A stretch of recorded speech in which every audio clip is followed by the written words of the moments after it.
Hi, everyone. I actually have a podcast to do in a few minutes. And so I wanted to come to you because I wanted to talk to you about the George Foreman movie that clearly nobody is going to watch. Came out at a bad time because um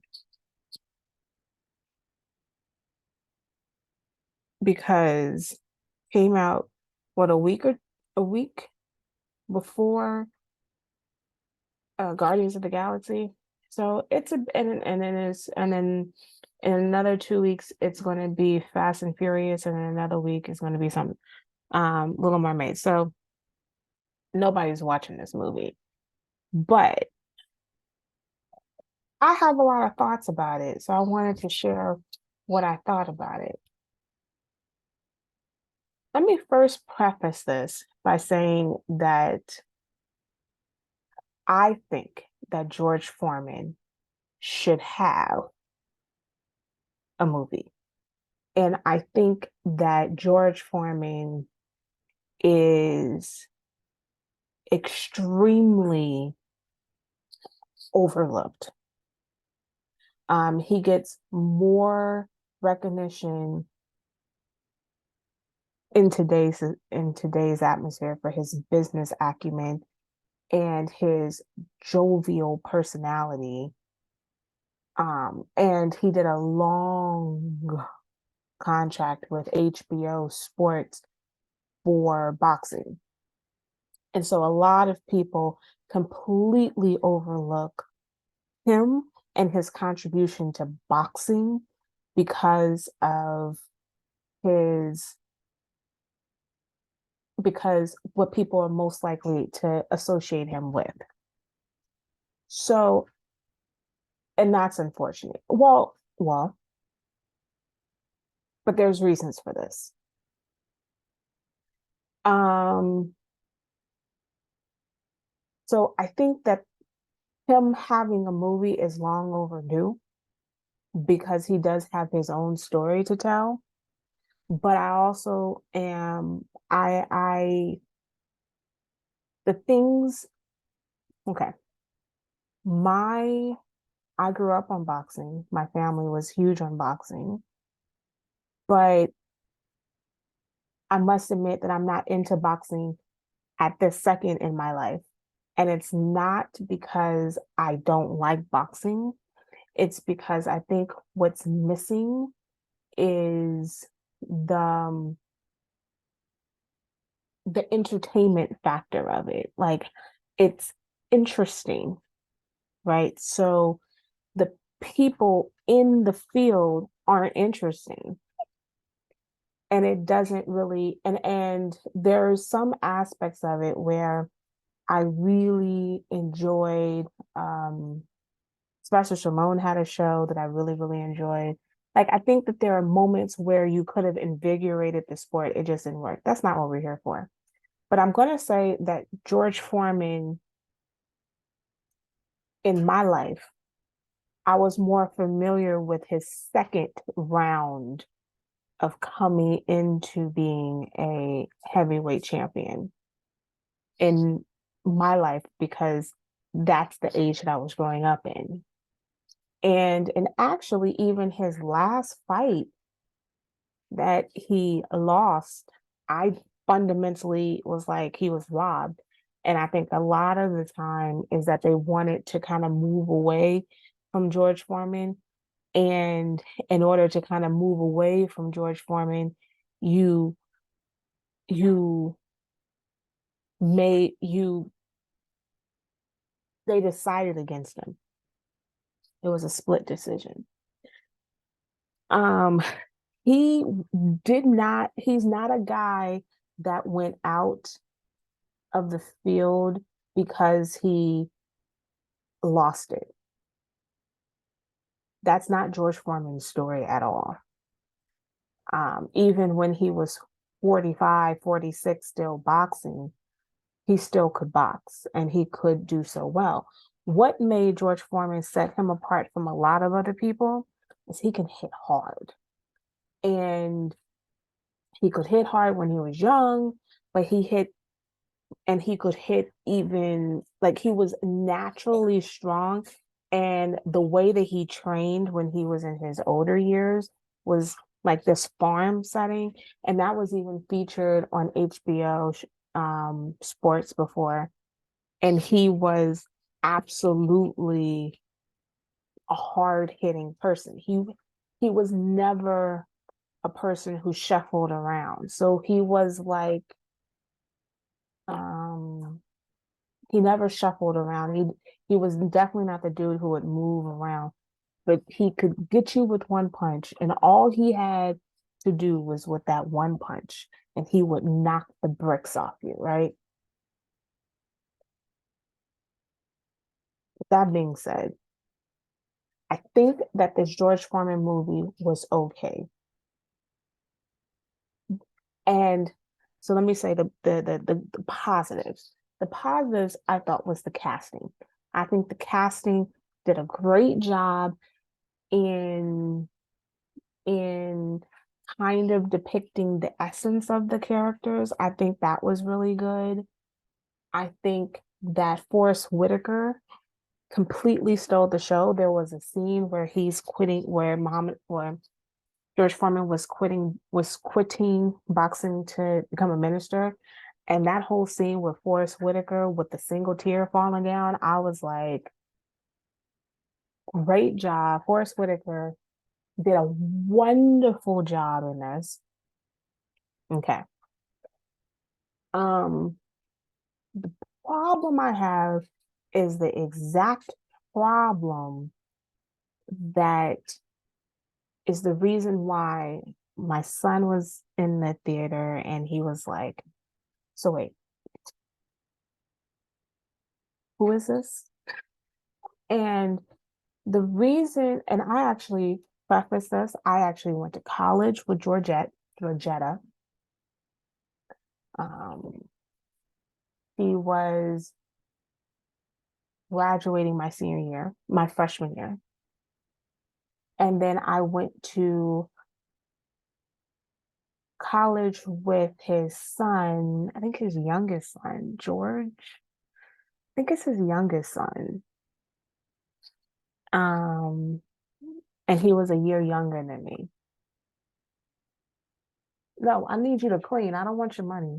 I'm sorry, y'all. My kids need to clean. Um, I've been begging them to clean this one area for like days. And they want to give me some money because we had a yard sale today.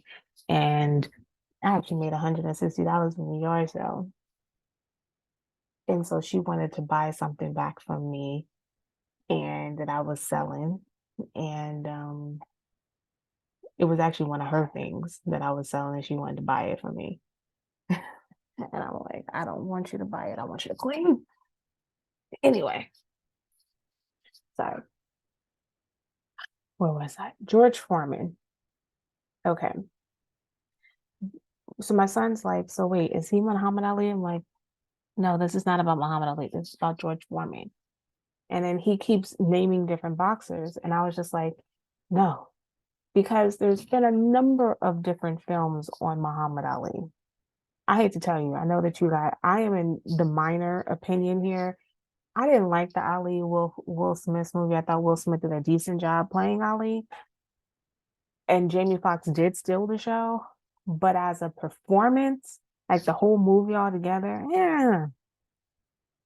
And so I do think that the George Foreman movie was even better than that movie, right? In some aspects. But the problem is that, and by the way, Wendy Williams is part of this, which I thought was kind of interesting, which is kind of cool.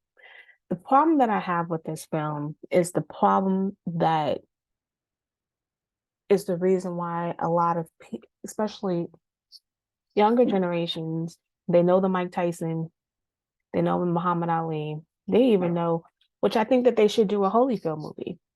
Because I think I'm not a big fan of Holyfield, but I think a Holyfield movie should be done. Um, I even think a Roy Jones movie should be done. Like Roy Jones is a fantastic person to do a movie on because he's a fantastic character in boxing. I mean, just magnetic. Love his commentary. Anyway, I think we need a Roy Jones. I think it's Roy Jones Jr. We had a Roy Jones Jr. Like he was the first Michael Jordan backed boxer. He was Michael, not Jackson, I'm sorry, Michael Jordan backed boxer. He changed and he changed his weight size to go into different. I digress. Anyway, point is one of the problems with the George Foreman person, because he's not the only one who is extremely Christian. Holyfield was extremely Christian. The issue is that George Foreman multiple times found himself on the wrong side of history. And I and and there are moments in this film that they do kind of touch upon it. They touch upon him him being in the Mexico Olympics. And the problem that I have with the film is that they don't provide enough context. You need context. The context is that George Foreman was able to kind of rise because there was no Ali in the same sense. Ali ended up having to give up his weight, his belt, because he refused to go fight in the Vietnam War. That's a fact. Like, I mean, I know this is not about all of these other people, but you don't ever see the first Ali fight in which he wins, in which that set them up to the Rumble in the Jumble. And I found it very strange that they don't even name it the Rumble in the Jungle. Found it very strange that Don King is in the movie, but he's in the background. He has no lines. I found that to be an interesting choice to just label it George Foreman versus Muhammad Ali instead of even the label of Rumble in the Jumble. It's not even addressing that there was a whole event. There was a concert before it. There was that got into George Foreman's head, not just the chanting, but the theatric of the whole build up to it.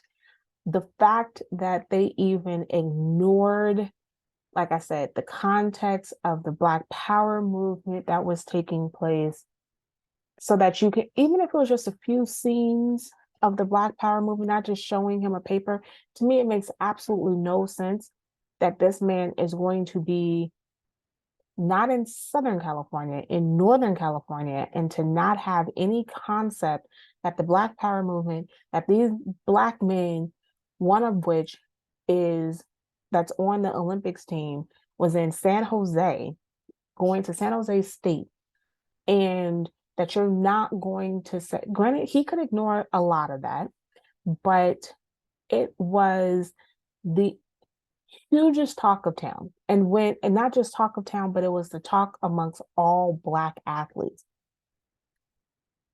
George Foreman, if you ever want, if you should go watch the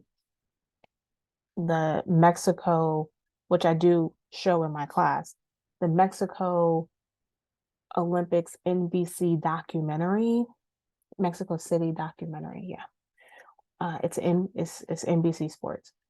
And Foreman gives an interview because they were having meetings about should we participate in the Olympics, Black people.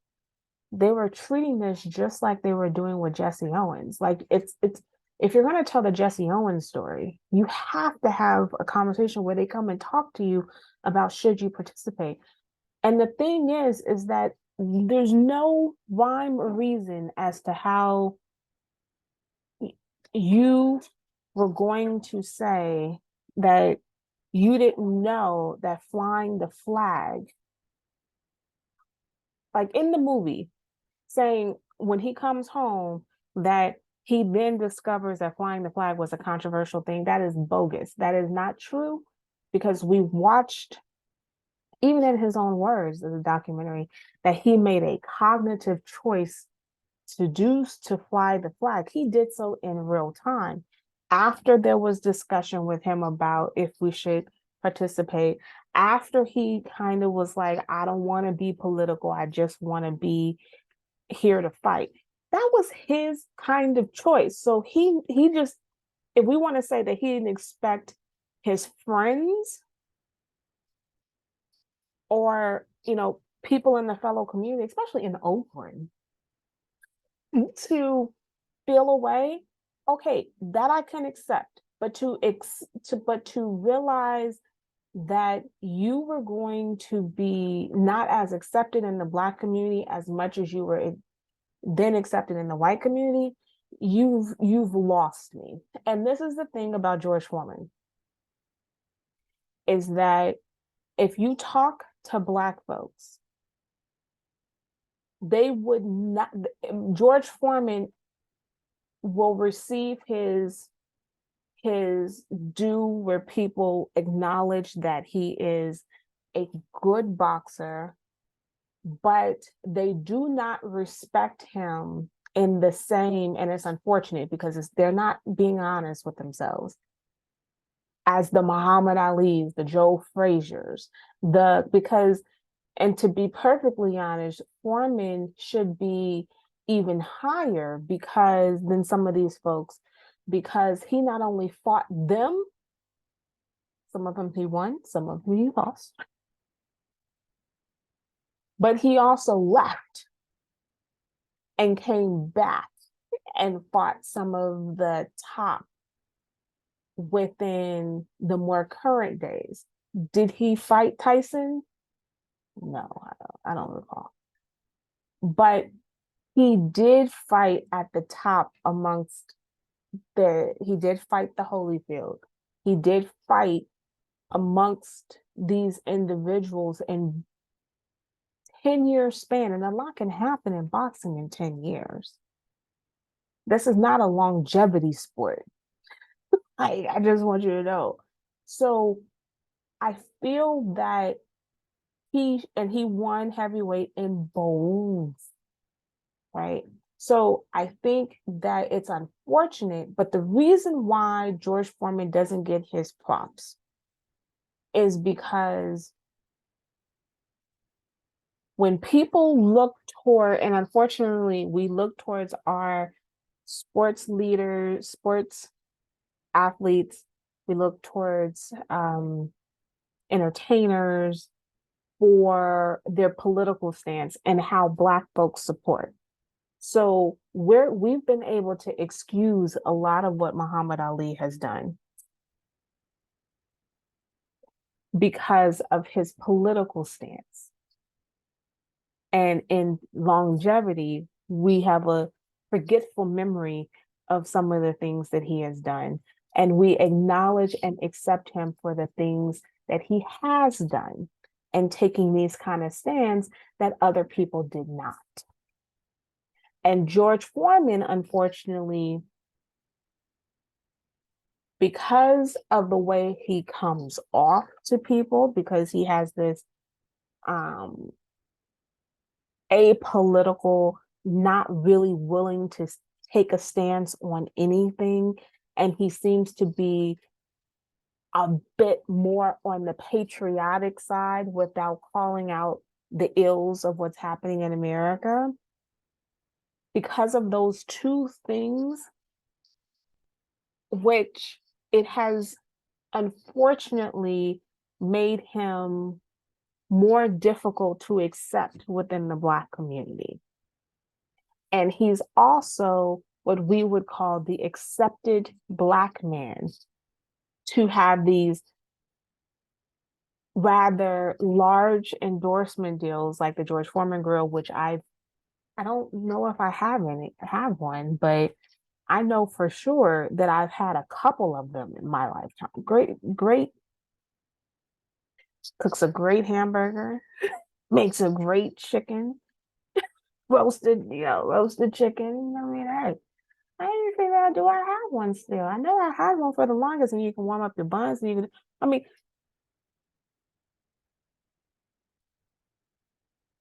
yes, right. he's been able to, because he also um he has an infectious smile, right? So even if he's being insulted, he doesn't seem to come off as someone who will be quick tempered like a Tyson. And he hasn't had large scandals. I know that he right now is in the middle of a scandal of somebody saying that he slept with somebody, uh, what, 40 years ago? Yeah, 40 years ago, and she was a minor. Well, was she a minor? I think there's an accusation of rape that's taking place. And it's like, woman? And the reason why that doesn't resonate with a lot of people is, again, because of his personality. Now, so for me, for the movie, I struggled with the first part of this movie because some of the things that I thought that should be included was absolutely not included in this movie. The movie lacks context. And but on the flip side, I thought that the reason why a lot of this is, and the elephant is in the room, is that he is one of the most commercialized, socially accepted Black male athletes, right? Who came out of boxing, um, who has never been able to, that no one has shied away from. He was the antithesis of the Alis and the Tysons because he's not going to give you any problems. He's just a good guy. And I'm not saying that that's a negative at all, but I'm just saying that he's not going to talk smack. He's not going to do any of that. And so therefore, Ali has, made some comments, either in jest or whatever, about how people feel about Foreman. And as much as it's offensive and it may hurt Foreman's feelings, but this is the reason why we know Ali and most people don't know Foreman who are young. Um, so I think that the movie, if you're going into this trying to be like, okay, so you're going to give more of a fair analysis, I'm gonna let you know that's not going to happen. But what is going to happen is that it's supposedly here to see the evolution of a man. And that's what you're seeing, is the evolution of a man.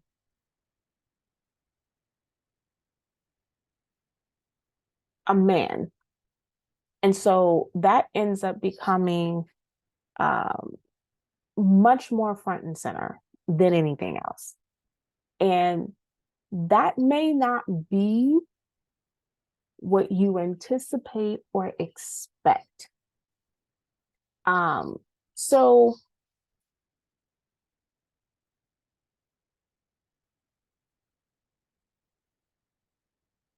um,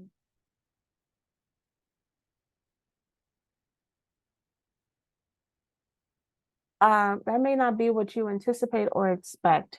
So therefore, it may not, it's not, like I said, it's not a bad movie. It's a 2-hour movie.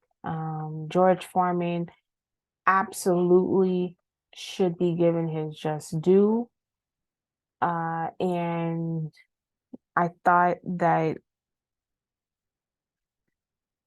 it wasn't a bad movie. It had some glaring flaws for you to try to understand. I think that you should understand more about him, but he's clearly highlighting the moments that have shaped him as a person, and maybe not him as a boxer. That's the best way to put it. So this is not about George Foreman, the boxer. This is about George Foreman, the man. With that being said, I do think we should go support them. Go support the movie because it's George Foreman. He does need the support. I don't think that he gets our support in the way that he should. Have a good rest of your day.